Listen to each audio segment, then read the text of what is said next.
Hey there. If you're watching this, you might be thinking about leaving Scientology, or maybe you just have. Either way, you're probably carrying a lot of questions, emotions, and maybe even fear. That's normal. I know it can feel overwhelming, but I want to share 5 things that I think you really deserve to know. Not as an attack, not as judgment, but as someone who's been there and who made it through. So let's take it one step at a time.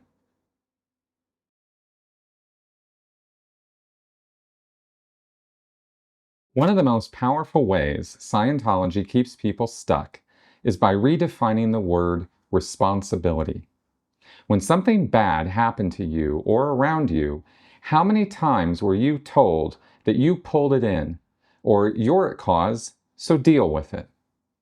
In Scientology, responsibility doesn't just mean owning your actions.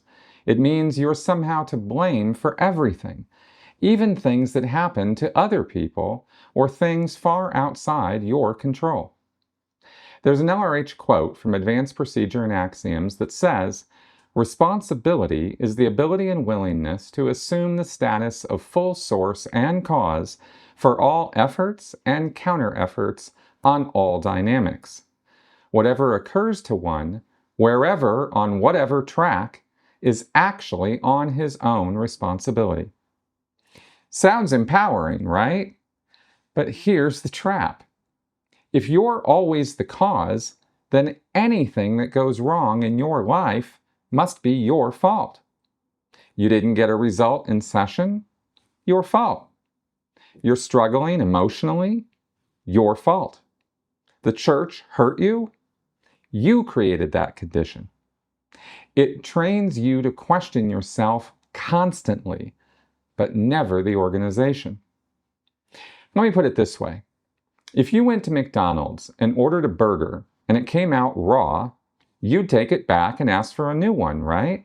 You wouldn't go home thinking, what overt did I commit that caused this hamburger to fail? But in Scientology, that's exactly how you're taught to think about everything.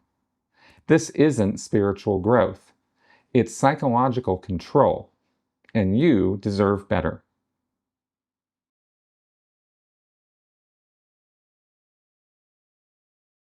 Let's talk about the e-meter. It's one of the most iconic tools in Scientology. You've probably spent hundreds, maybe thousands of hours holding those cans, hearing that things read or your needle was floating, and trusting what it meant.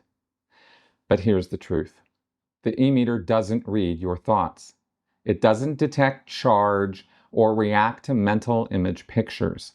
And it certainly cannot tell truth from lies. What it actually measures is something called galvanic skin response, which is just a fancy term for how easily a small electrical current passes across your skin. That reading can be affected by a lot of things. Tiny amounts of sweat on your hands, muscle tension like clenching your jaw or shifting in your seat, changes in your blood flow or breathing, even random emotional reactions like stress or embarrassment. The point is, the e-meter doesn't know why something changed. It just shows that something changed. But in auditing, every twitch of the needle is treated like a window into your soul.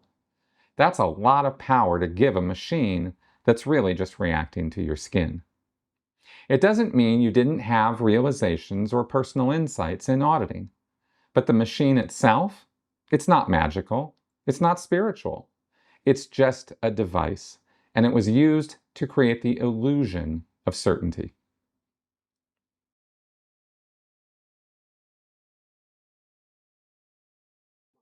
Here's something to think about. If Scientology worked the way it claims to, you wouldn't need to keep doing it. You were promised clear. You were promised OT. Total freedom. But even after decades on the bridge, and no matter how much case gain someone makes, most Scientologists are still dealing with everyday problems. Depression, anxiety, family struggles, even spiritual confusion. So what does the church do? It resells the same promises over and over again, just with new packaging.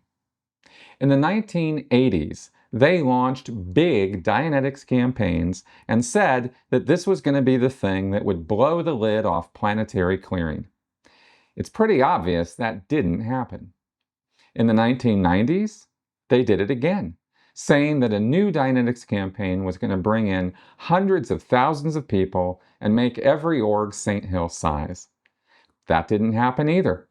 In fact, at this point, the orgs are emptier than they've ever been. So now this year, Miscavige is quietly preparing yet another Dianetics push as the solution to Scientology's lack of expansion. Every decade, Miscavige keeps making the same empty promises without results.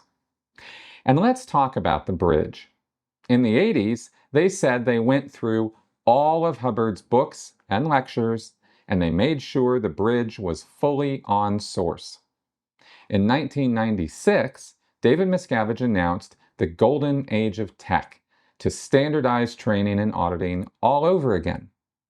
But then, in 2013, it was Golden Age of Tech Phase 2, again claiming it was finally pure and correct. So, which version worked? If it was on source before, why did it need fixing? How many times can something be made pure and whole? This constant rebranding isn't growth, it's a cover for failure.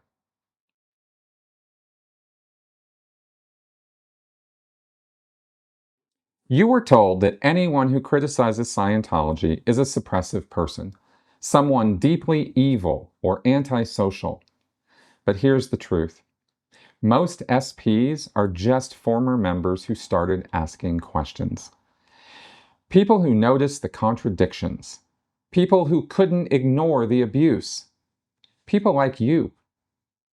The SP doctrine exists to isolate you, to make sure you don't listen to anyone who might break the spell. And if you do, the punishment is disconnection from your friends, your family, even your kids. That's not about ethics. That's about control. You may have been told that doubt is a sign of weakness or betrayal. But actually, doubt is the beginning of truth.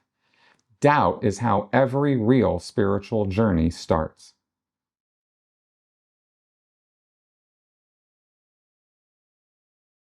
Finally, I just want to say this. You are not alone, and you are not broken.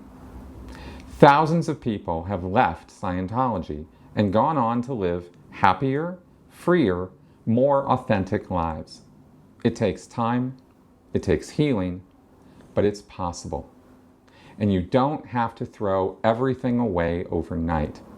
You can hold on to what helped you. You can take the parts that made you stronger and let go of the parts that harmed you. You don't owe anyone your loyalty. You don't need permission to think for yourself. You're allowed to question. You're allowed to walk away. And you are allowed to be free.